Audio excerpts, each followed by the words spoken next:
Kailangan, tama-tama lang yung paghahalo. Gusto mo subukan? Sige. Dahan-dahan lang. Yan.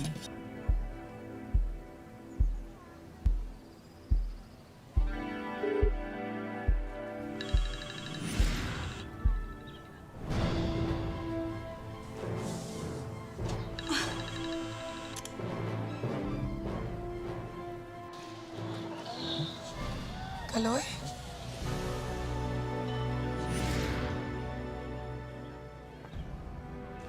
Hindi ako perpekto. Alam ko marami akong pagkakamali. Pero alam ko rin na sa bawat pagkakamali kong yun, marami akong natututunan.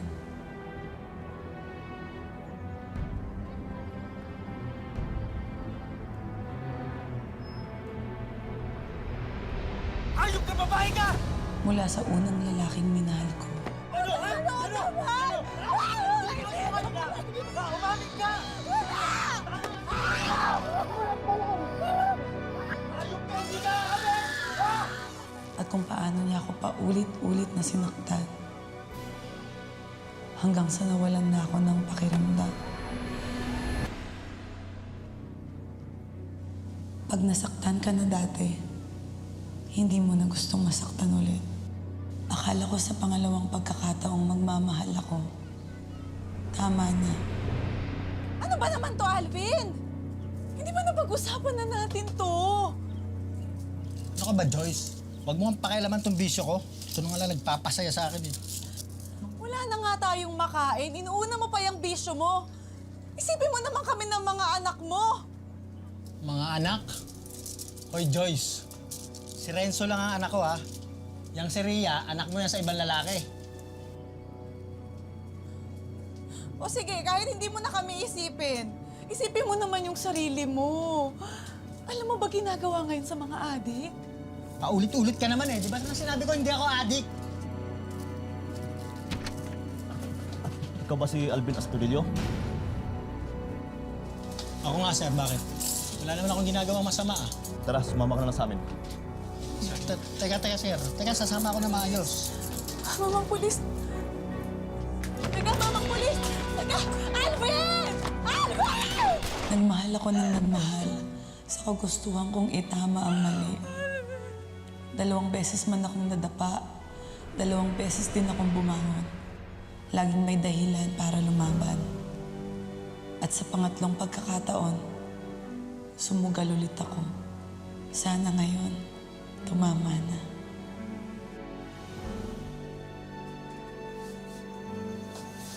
Iniisip mo na naman sila. Sorry, mahal na. Natatakot lang kasi ako. Na maging katulad ako na mga salbahe at pasaway mong mga asawa noon. Hindi kita iiwan. Hindi kita sasaktan. Pangga, pinapangako ko sa'yo. At sa ating mga anak, nabibigyan ko kayo ng magandang buhay. Mahal, salamat ha. Oy! Ano, tataya ba kayo? Sige. Tuka mo na dyan. Hoy, Bessie. Musta na? So, Cleo, musta na yung pataya? Naku, eto, ang tumal. Paano naman kasi ang mga suki ko, no? Nagsilipatan na dun sa kabila. Naku, hayaan mo na yan mga walang loyalty. Di katulad ko. Sige na, pataya na ako. Yung paborito kong number, ha? Naitaya ko na, no? Ang bayad mo na lang. Advance ka rin mag-isip, no? Pre, Eto na. At ito pa. sigurado ka ba? Naku naman, dami mo nang nabigay sa aming bibingka. Baka mamaya, wala ka nang kitain yan. Hayaan mo na. Balita ako, paborito yan ng mga anak mo. Kaya sige na, wala nang hiya-hiya. Eh, si Kaloy, namasada ba? Hindi, nandun, bantay ng mga bata. Swerte mo talaga kay Kaloy, no? Ang hirap na kaya maghanap ng mga lalaking ganyan. Sana nga hindi na magbago eh. Hay nako, wag mo na igaya yan sa mga suki mo sa patayan na walang loyalty. Tiwala lang, Bessie.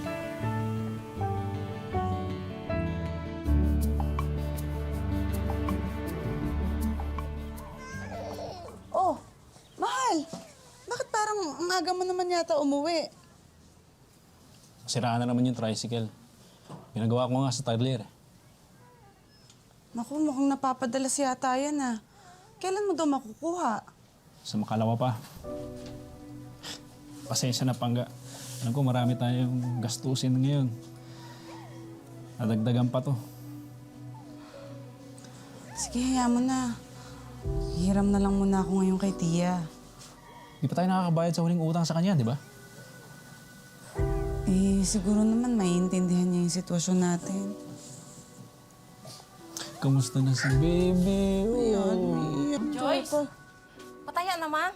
Grace, sige. Naginip ako ng number, baka manalo ako. Ah, oo ba? Nako. Sige. Ikaw na lang magsulat. Sige. Ate Grace, baka naman may racket ka dyan. Alam mo na, kahit ano, papatusin ko, kahit yung paglalaba lang, okay na. Ay, naku. May mga washing machine na yung mga kaibigan ko. Pero sandali, kailangan ba talaga ng trabaho? Oo medyo kailangan na kasi namin. Di, sa Taiwan, gusto mo? Meron? Sige, sige. Marami akong kakilala, pwedeng tumulong sa'yo. Bata ka pa naman. Kaya mo yun. Ate Grace, pasensya na. Pero hindi ko papayagan ang asawa ko na magtrabaho sa ibang bansa. Makakayaan ko to. Malulutas ko to. Mahal. Maraming salamat. Sige na.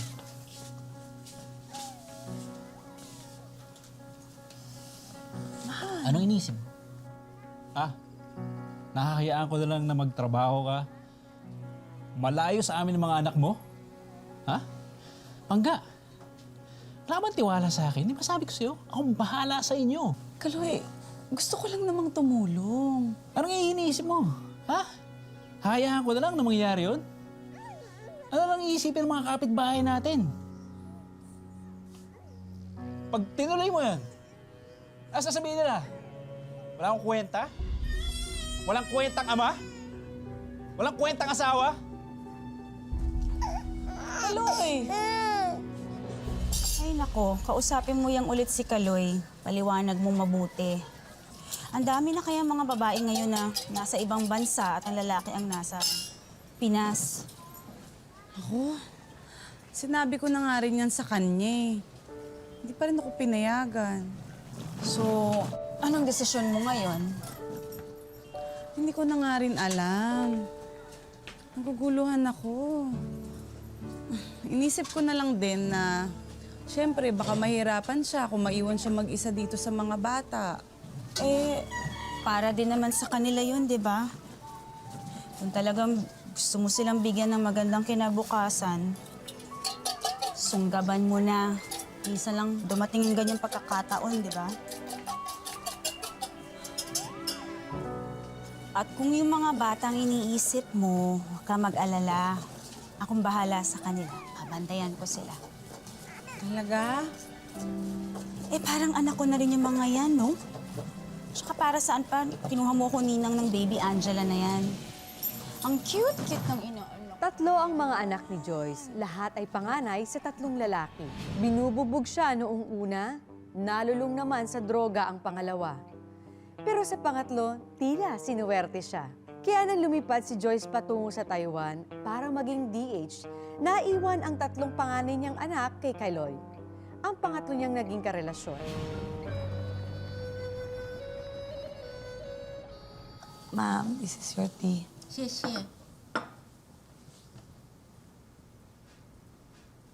Ay, Mr. Ting, you scared me.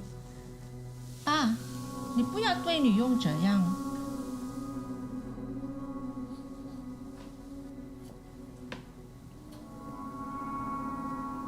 Joyce, Ma'am? take care of Pa. I'll be home late tonight. Yes, ma'am.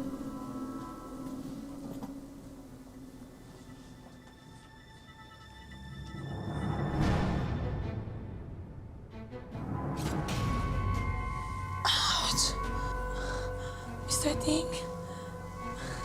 Please, give me the knife. Mr. Ting, you have to give me the knife or put that down. I promise I will cook you good dinner later. Please, please, please. Okay? Okay, give me the knife. Okay. Boom!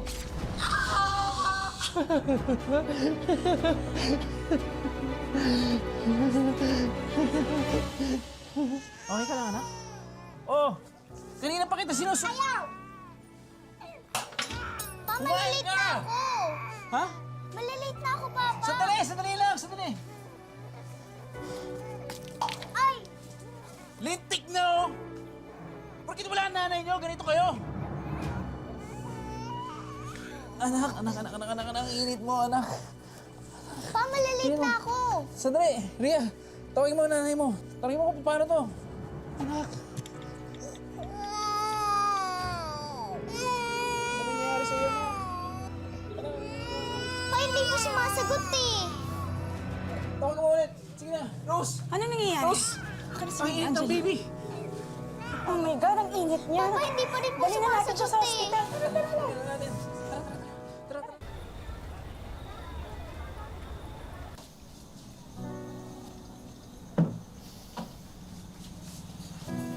Kaloy, mauna na ako Yung gamot na nireseta kanina, huwag mo kalimutan ipainom kay Baby Angela. At yung beer mo, sa tiyan ilalagay, huwag sa ulo ha.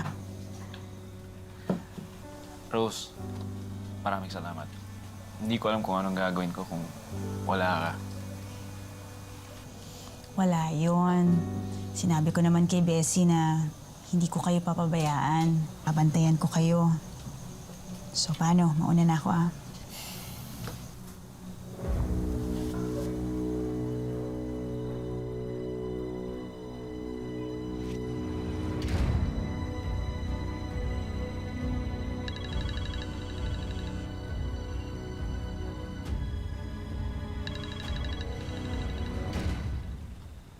Hello?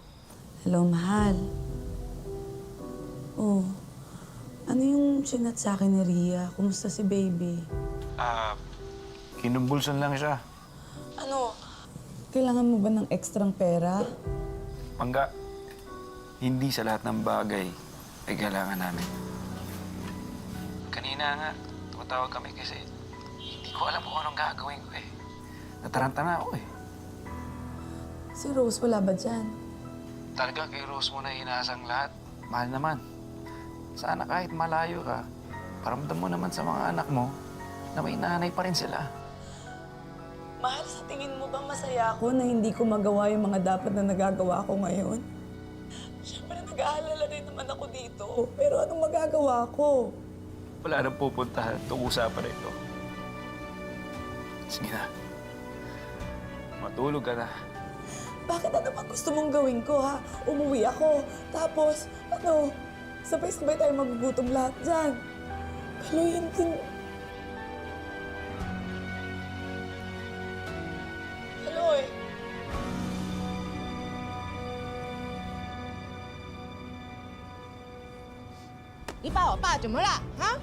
What did you do to my father? Ma'am, I didn't do anything. Liar! No! Mr. Ting, tell her the truth. I didn't do anything to you. No. He told me that you hit him. No, Mom. No, I didn't do anything, Mom. Please. Get out! No. Get out! Get out! No, Mom, please. Leave now! I will report what you did to the police. No, Leave now! This job. Mama! Leave! Just leave! I said leave!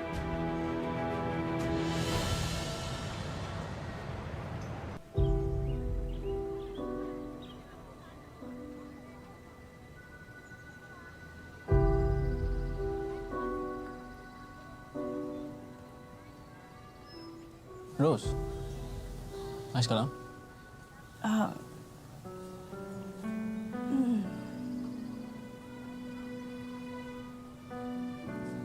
Rose, hindi ka naiiba sa amin, ha? Kami nga tinutulungan mo kami. Kami rin. Handa naman ako tumulong sa'yo eh. Ano ba problema mo? Nagkasagutan lang kami ni Mama. Lagi naman ganun yun. Hanggang ngayon, tingin niya sa akin, black sheep pa rin ang pamilya. Hindi totoo yan. Ikaw na siguro ang isa sa pinakamabait na tao na nakilala ko. Eh kung wala ka nga rito eh, siguro mababaliw ako sa kakaalaga sa mga bata na ako lang mag-isa. Kaya wag na wag mong sasabihin na wala kang kwenta. Okay? Salamat, Kaloy. Swerte talaga ni Joyce sa'yo. Kami rin. Lalo na ako. Swerte sa'yo.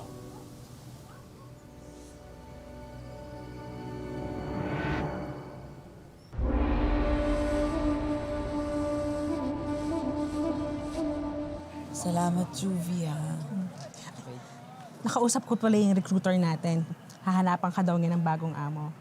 So, pansamantala, gusto mo, doon ka muna sa bahay matulog habang wala kang work, di ba? Sigurado ka ba? Oo naman, ano ka ba? Sino-sino ba matutulungan kundi tayo rin? Salamat. Ikaw pa ba?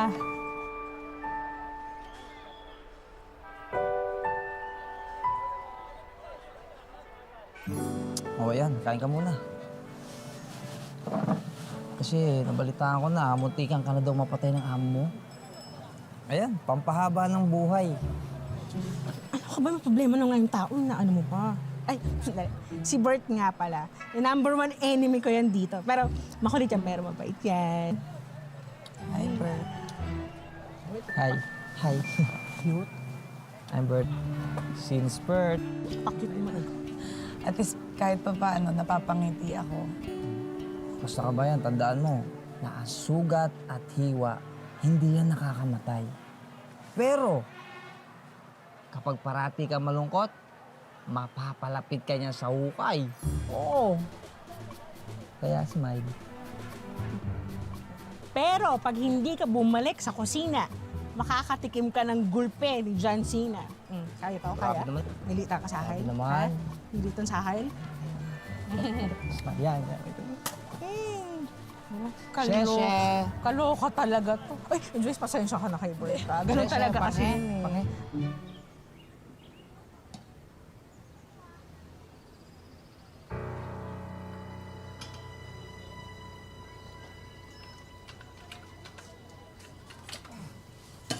Bakit mo naman ba kasi naisipan magpagawa ng bibingka? Sinabi mo kasi na hindi ka magtitinda ng bibingka ngayon. Eh, nasanay na kaya ako na kainin ng bibingka mo halos araw-araw. Kako, baka hanapin din ng aking mga anak. Simple lang naman kasi itong gawin. Kapag natutunan mo na, hindi mo na kailangan bumili sa akin. Unahin mo ang harina at asukal na haluin. Tapos, unti-unti mong isasama yung mga ibang sangkap, like water, tsaka itlog. Kailangan, tama-tama lang yung paghahalo. Gusto mo subukan? Sige. Ano to ba? Dahan-dahan lang. Yan.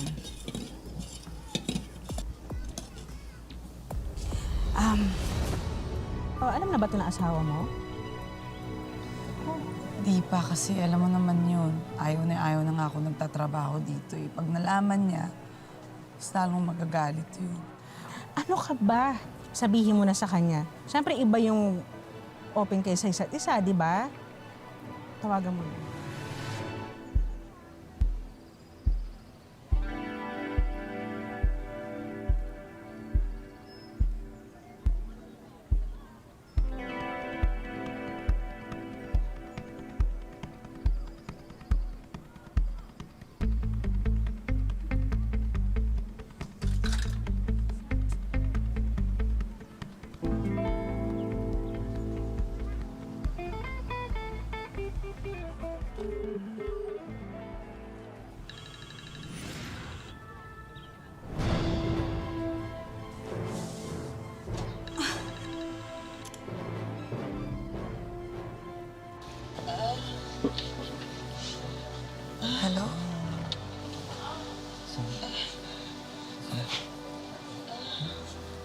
Kaloy?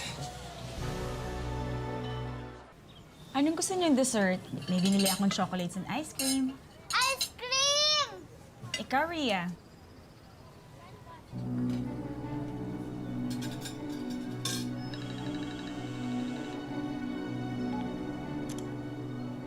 Mamaya na natin kausapin si Mama.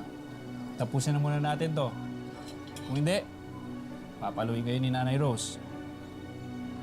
Hindi ko siya nanay. Iisa lang si Mama.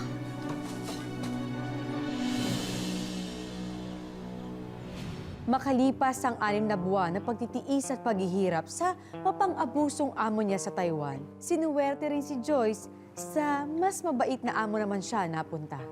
Pero may biro uli ang tadhana. Dahil natuklasan ni Joyce na hindi lang pala ang mga anak niya ang inaalagaan ng yaya niyang kinuha nila.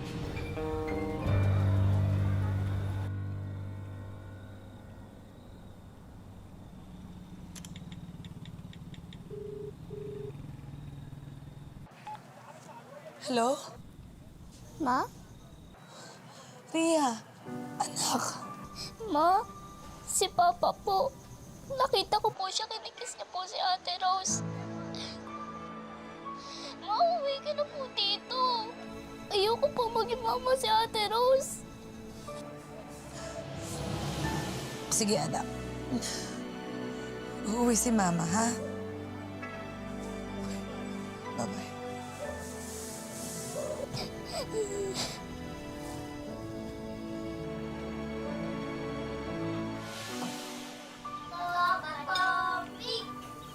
Baka pag nakatikim ka na ng ibang bibingka, kalimutan mo na tong bibingka ko, ah.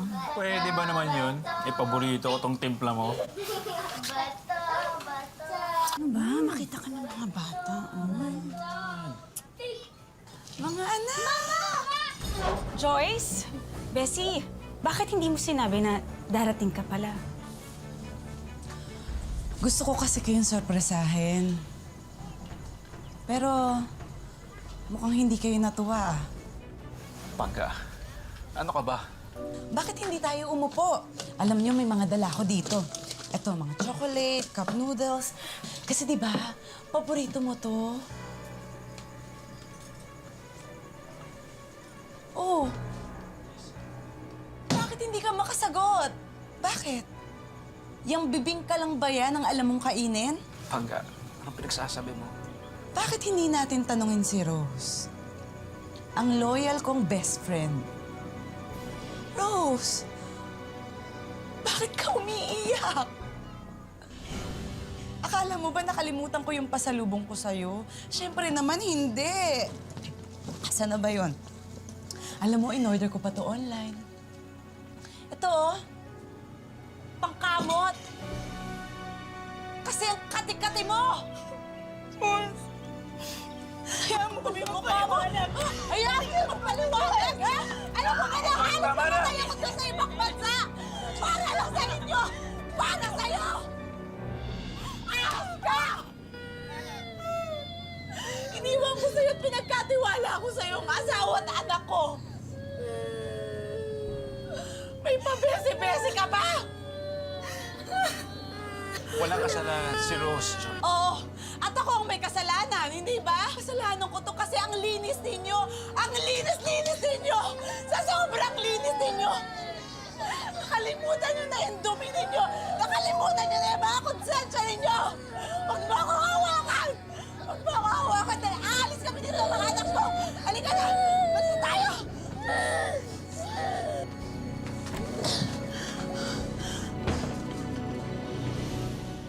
Sa pangatlong beses, nakipaghiwalay si Joy sa ama ng anak niya. Pagkatapos noon, bumalik siya sa Taiwan para makapagsimulang muli. Sa pagkakataong ito, naiwan naman ang kanyang 3 anak sa pangangalaga ng kanyang nanay. Malas yata talaga sa pag-ibig si Joyce.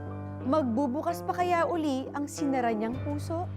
Happy birthday to you. Happy birthday to you. Happy birthday. May ganto-ganto pa, ha? Happy birthday, Joyce.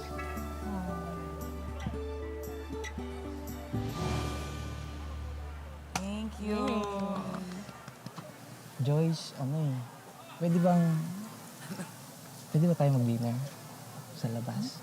Teka muna, ano bang meron? Wala naman. Meron lang namang isang lalaki sa iyong harapan na kayang ibigay ang kanyang buong puso. Tatanggapin mo ba? Yun, no? Mabana. Teka muna. Sige na, please. Ang bilis, oh. Sige, pero sa dinner lang muna ako papayag sa ngayon. Sige, yes! Okay na ako doon. Hindi inaasahan ni Joyce na sa ika-4 na pagkakataon, muli palang kakatok sa kanyang puso ang pag-ibig sa katauhan ni Bert, isang Pinoy na nakilala niya sa Taiwan. Sa ngayon, masaya na uli ang puso ni Joyce at patuloy ang pag-iipon niya para sa 3 anak at para sa negosyong itatayo niya pag-uwi niya sa Pilipinas. Magandang hapon, ako po si Marian Rivera. Mapit ka